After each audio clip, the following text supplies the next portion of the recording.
ngayon sa may Mulawin area, sa may to be exact, this is Villa Monteverde.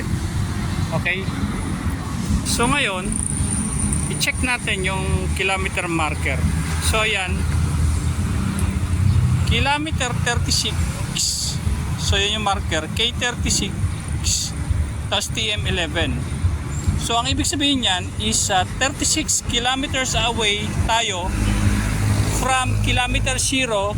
So andito ang kilometer 0 dito sa Luzon is Rizal Park. So 36 kilometers away etong Mulawin na to, tong spot na to sa Rizal Park. And then yung TM11 is, it means is 11 kilometers away papunta doon sa Haralien na yun, 11 kilometers away to 13 Martires. So TM means 13 Martires, 11 kilometers. So papunta doon. Okay? So yan yun. So this is 36 kilometers away tayo from Rizal Park. And then sa kabila nitong marker naman, so makikita natin, so K36 pa rin. So kilometer 36 pa rin, 36 kilometers away tong marker na to sa Rizal Park. And then T2, it means 2 kilometers away to Tansa tayo. So yung papunta doon is papunta ng Tansa.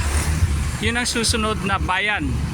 So it means so Tansa to 13 is 13 kilometers. So ayan, papunta ng Tansa.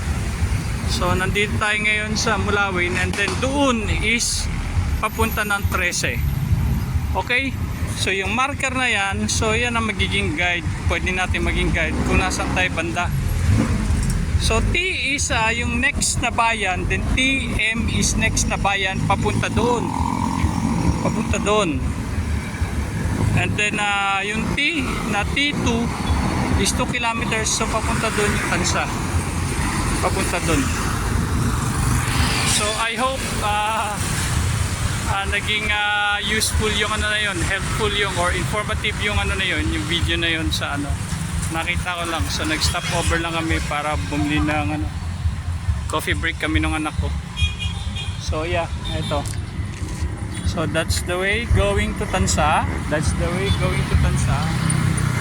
that's the way going to 13 Martires, 11 kilometers pa.